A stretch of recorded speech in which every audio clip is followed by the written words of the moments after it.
All right, joining me today is newly signed UFC fighter coming off a huge win on the Contender Series, Ronnie the Heat Lawrence. How are you today, man? And thanks for giving me a few minutes of your time. No problem. I'm doing all right. Just finished up uh, working out, drove back home, tried to shower and eat real quick before we got started. But I wanted to start with a little bit of your background and story before we dive into the fighting, uh, if that's all right with you. Yeah, let the questions fly. I'm pretty open minded. I won't get like upset or nothing. All right, good to know. All right, so for the people that don't know your story or anything about it, could you talk a little bit about the rough times and the journey that you went through to get where you are now? We lived in this town called Greensburg, Indiana. It's like a small city. They kind of just like we kind of just like dipped out. I was too young to really know what was going on. Moved to Indianapolis, then moved around a little bit. Ended up in this place called Carthage, staying in my stepdad's mother's attic. And then we stayed there for a while. And she before she got pregnant with me, she had some drug addictions, and then she ended up getting back. But instead of being addicted to drugs, it was prescription medication, and then that just kind of whatever it did to chemical imbalance in her brain or whatever, she just got severely depressed. So she tried committing suicide a couple times, and obviously stepdad, he was an alcoholic. So it was just, just bad news, you know what I mean? But we ended up moving to Nashville, and a lot of in betweens. Like I'm leaving out, but she tried to commit suicide a few times. I ended up moving to Nashville. I ended up signing up at a gym, and I was hanging out with which he's my best friend now. But I was hanging out with these two guys that I recently met, and they grew up in the Nashville area. And we were working out in the gym. A fighter walks into the gym, and one of his friends convinces him to hit on the fighter's girlfriend as they walk in. So you already know, like that caused an issue. We get into it. We get thrown out of the gym. He threatens to see him later and do something about it. I walk in the gym the next day. I'm just lifting weights. I'm not doing the kung fu and the MMA yet. They do that in the back of the gym. I'm just lifting weights. I really like playing football. He walks up to me and he says, "Why are you starting trouble?" Blah blah blah. I'm like, "Hey, I'm sorry. I'm not gonna invite him back in here. I can't control my friends." He says, "Well, why don't you try class?" So I go in there. He throws some gloves down and he's like, "All right, go ahead." And I don't have a mouthpiece or nothing, so I just start sparring these guys. And he's like, "Why don't you come back tomorrow?" So I came back the next day, and then he's like, "You know what? Don't worry about paying. Just keep coming."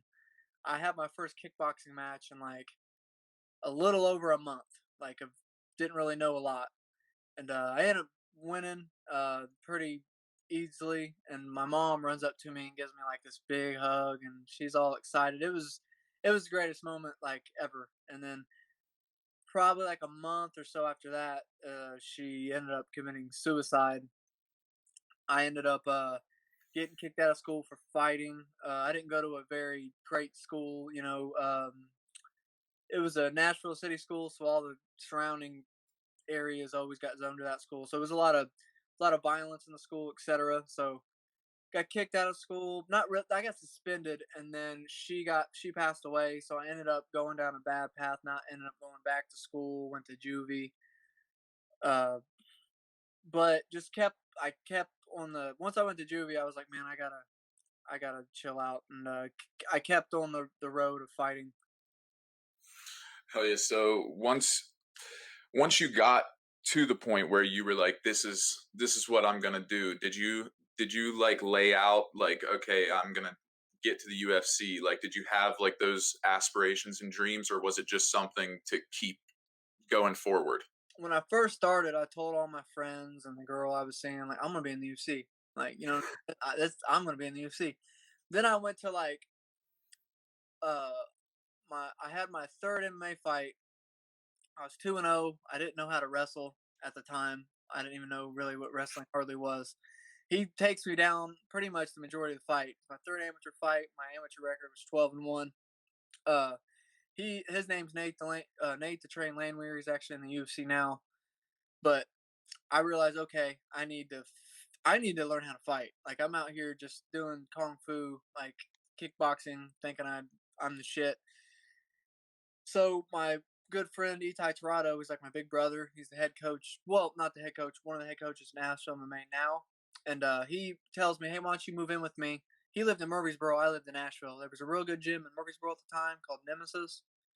So I learned how to wrestle. I learned how to do Muay Thai. I meet my boxing coach. That was my boxing coach until he passed, Jeff Thomas. So at that point, I kind of slowed down on the UFC talk and just realized, all right, we need to get better. We need to get fights. And I just took it one day at a time. And I didn't get a ton of attention from the head coach when I first got there. They had, other fighters. But then my first fight for the gym, I go out there, looked like I mean, it couldn't have gotten any better for me that fight. Knocked him out at the end of the first round with right hand. And he asked me to go out to lunch with him like a few days later, and he looks at me and goes, "What do you want to do?" And I go, "I think I want to go to the UFC." And he goes, "You're my new protege. Do everything I say." And he did a very good job with my amateur career. Yeah, it seems like it. I mean, for you to mention you didn't know anything about grappling and then to come in and land 10 takedowns and have 9 minutes of control time. Uh, did did his size play a factor into the way you fought and being such a big 135er? I'm honestly a pretty decent striker. I'm exciting. He seems super right side heavy. He threw right hands, right elbows, right knees, right push kicks. I'll get into how I got to Florida, but basically, my newest and now hopefully for a long time my head coach now Roger Crawl out of South Florida. He as soon as he watched tape on him, he was like, he's right side heavy. He doesn't throw a lot of lefts. So you're going to circle that direction. And he's like, you're going to tear this dude's calf up. And then we had a couple setups for the calf kicks, a couple reads, and then a couple moves we would do off of it. Like if he backs up, I throw a spinning back kick. If he's jamming it, I throw a double leg. And then to answer your question, I brought it through my head, taking him down, taking his back, choking him out, visualizing the fight, etc. Once the fight got going, I really wasn't expecting to wrestle as much as I was. It's Just where it went. not really how I fight, but I'm pretty good everywhere. I can do leg locks, good jiu-jitsu, good wrestling defense, good striking. I got a good clinch. I just was trying not to clinch with this guy because it seemed like the only thing that he had on me was the clinch. It just didn't seem like ideal way to fight. So he hit me with the first right hand. I grab him. I'm just kind of reacting to how the fight's going. I take him down, and I'm like, that was pretty easy. I take him down again, and he did good off his back. I had trouble passing. I'm pretty good at cut throughs. He kept finding a way to do weird butterfly things. You know what I mean? He did a good job. But takedown wise, once I realized it was easy as it was, I just kind of just stuck with it, did what I had to do. I got a lot more tired than I usually do in fights. I think my rehydration process was bad for the fight. So once I took him down and it kept working, I was like, if I get up and can land a good strike, that's great. But I'm gonna keep doing what's working right now. Speaking on getting tired, did that have to do with the restrictions to COVID, or was that just something that was unfortunate? I think it's a little bit of both. I didn't have a very good training camp. I when I moved to South Florida, I was only working with a boxing coach. Grace of God, Jacob Kilborn got me hooked up with him. And I started working with him, but other than that, I was only working with a boxing coach. So a couple times a week. So that's not fight training. That's maintenance. I wasn't wrestling. I wasn't doing jiu-jitsu. I got the call for the contender series. My manager Matt Weevil calls me, and I'm like, I thought he was like, "You ready to fight?" I'm like, "Man, hey, I'm not injured. I'll take whatever." And I'm assuming he's gonna offer like LFA fight. You know what I mean? And then all of a sudden he's like, "Contender series, September 1st, let's go." And I'm like, "What?" So I'm like, "All right, let's do it." You already know. He was like, "I already said yes because I know what you're gonna say." So we're about 8 weeks out, and I'm like, I've been running sprints and stuff, but like nothing's like being on the mat and actually having to, you know, do jujitsu, wrestle, kickbox, everything. So I get a hold of some coaches back in Nashville, and I'm like, hey, I noticed their gym opened back up, so I fly out there, I sign up back at the gym. I'm doing my strength conditioning there, but they're still pretty strict. So there's no wrestling classes, there's no MMA practices, no sparring. So I'm like, I came up here to like hit pads and like get a little bit of work, and I was getting good strength conditioning. But a fight camp's a fight camp, and that just simply wasn't what I was getting. Yeah. So about I fly back to Florida, see my lady, see my little girl. I I get together with Coach Billy Patton, which is my boxing coach down here, and then he introduces me to Chuck. He's a boxing coach at ATT Sunrise. He happens to be there, watches me spar. He's like, "Man, I got to introduce you to Roger." So they get me hooked up with Roger Crow. I have to fly back to Nashville, then fly to Vegas for the promo. So I fly back to Nashville, finish my week of camp there, fly back down to Florida that next weekend because I'm trying to get a camp going. Like I love Nashville, but it was just like not going as well as I would like. So I get with Roger, and I mean, I'm talking about I came in, it was almost like an interview. I had to spar, and like, if I was garbage, maybe he wouldn't wanted nothing to do with me. I don't know. But I sparred. I went with some of his good guys. He hits me up the next day. He's like, "Who are you fighting?" And I'm like, "Hey, this is who it is. I'm looking for a head coach, blah, blah, blah." He's like, "Coming tomorrow." I come in. He already has the game plan set. We get right on the pads. We get right to work. We get right for a game plan. So the last 3.5 weeks, was pretty good for game plan wise. Still wasn't getting a lot of grappling because of he didn't want me going to a lot of other gyms, possibly catching COVID or getting injured.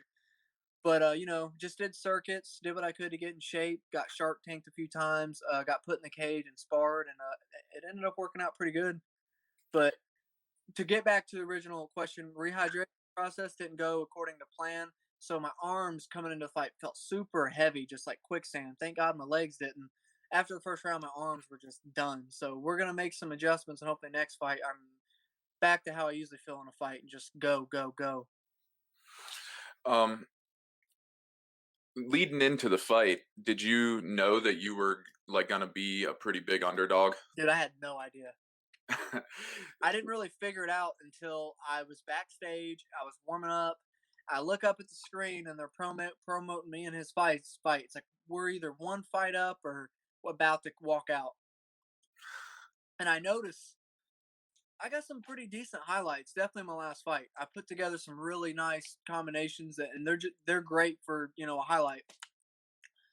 I noticed they show like three of his highlights and they don't show one of mine. And I'm like, that's weird. So I'm like, I don't think I'm favored here. And then, just after that, I just didn't really think too much about it. Went out there and fought him. Stuck to business. Yeah. Yeah. Either way, no matter if nobody picks you, you got to go out there and you got to fight. That's S- it's the way it is. so you've already mentioned some of the big changes that you've made since this, but speaking, you just brought up like prior fights. You lost at Bellator 162 to Steven Garcia, Yeah. and I just wanted to ask, like, what should we expect differently from you in the UFC than in that fight? I mean, that fight, I was young. I was young in my career. I was either 2-0 or 3-0 at the time. I was only pro for about a year. And that fight was good for me because I realized I'm a really good striker, but he was a really awkward southpaw, and it would have been smart to wrestle a few times just to shoot some real. I got a really nice, smooth, explosive, fast double leg. I'm not bad at chain wrestling. Clearly, You know, uh, I learned it was a tough fight. He didn't land a ton of strikes, but the ones he landed were really hard. Like he landed an overhand left. I think it was like his first or second punch, and like almost closed my eye. I had bad vision the rest of the fight. It was the worst experience possible for me. Honestly, I was like, this is not happening. Just you watch fights like that, and you either go back out there and you do the same thing and you don't get any better, or you learn from it. And I took taking the learning to the cage is a whole nother thing. Like you could practice it all day, but if you get put in that same situation and you can't make the adjustments in a fight against the next guy, like You know, I fought 3 guys now that are 5'11", 6 foot. You know what I mean? So I've had to make the adjustments for that because when people are my size or a little bit shorter, I'm very exciting, flying knees, etc. But taller guys, you got to kind of, you got to do what you got to do. Definitely if they're a good striker like the last guy.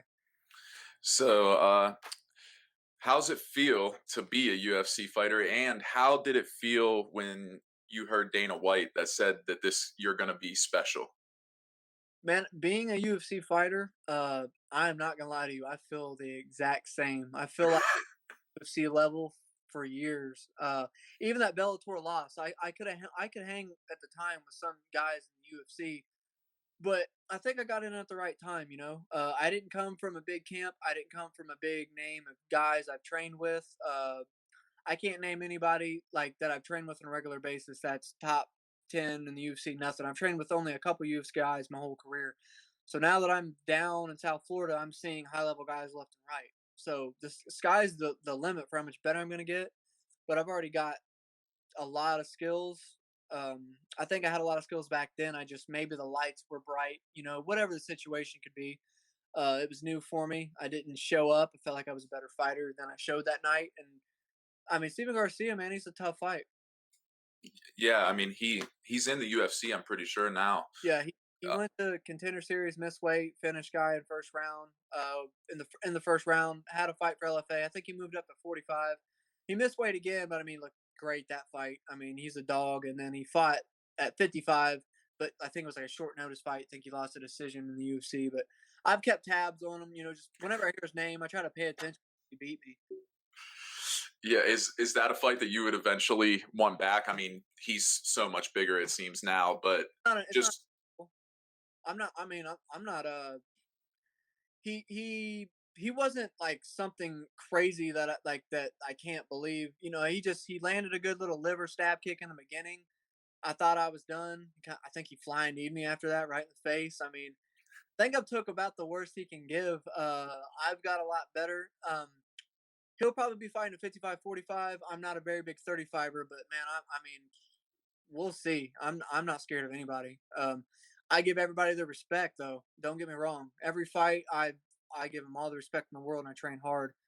But there's no room for being scared here. I'm scared of outcome, failure, all that stuff. But when it comes to being scared of another man and around my size, it's not gonna happen.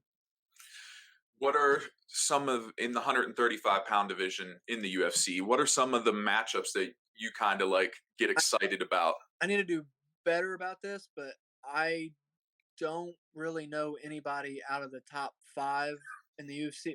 Maybe I only know like 3 or 4 guys in the bantamweight division. Like maybe. Like I don't get me wrong, I always catch fights and the guys that are killing it, I pay attention, I watch some tape. If they're doing good, then you need to watch what they're doing. But nobody off the top of my head yet. I need to do some studying and whoever first round management matches me up with is who I'm going to take because right now I don't have anybody in mind. And I'll earn the respect to start calling people out soon. When would you want to return? When do you want to get your debut in? And I mean, honestly, I didn't take any damage in the fight, and then he freaking slipped in an elbow. He grabbed a single leg, and I'm like, is he really trying to wrestle right now? I was like, all right, whatever. And then he let go of my leg, and I mean, he landed like just a pretty elbow, and it didn't really land super solid, but as you can see, it cut. I mean, I got stitches in still. I got fuck. I got suspended for 30 days. No contact, and even if I could do contact, it's probably going to split open pretty easy. So I'm not clear till October. I'm hoping to fight early December, late November. Really depends on what my management team can do once I, get cleared and all that stuff. Because I'm, I was already back in the gym today, just moving around. I took, pretty much a week off for the most part. I don't have any damage, so just this little cut. Unfortunately, I can't hop right back in there and keep this momentum, but hopefully before the end of the year for sure. Hell yeah. Well, thank you for some of your time. Any final words or shout outs or anything for the fans and Yeah, for your uh, I would love to shout out Matt Viper, one of my sponsors, La Chocha Hot Sauce, First Round Management, my management team. Obviously, Roger Crawl at ATT Sunrise. I'd like to thank Nashville MMA. I'd like to thank Coach Tim. He's a strength conditioning coach, Nashville MMA. I'd like to thank Lance Patrick. He's the MMA coach there, or Itai Torado. And obviously, I'll always, if I can remember, to thank my jiu-jitsu coach and mentor. And he was so many things, but Earl Medley. So if they get a chance to watch this, hopefully they can definitely hear the appreciation I have. Anybody else? Too many names, but All right, man. Thank you for joining, and I really appreciate it. I hope I can get you back on when you get a fight booked for early December or whenever that may be. And I hope you have a good day. you too, boss. Take care. All right.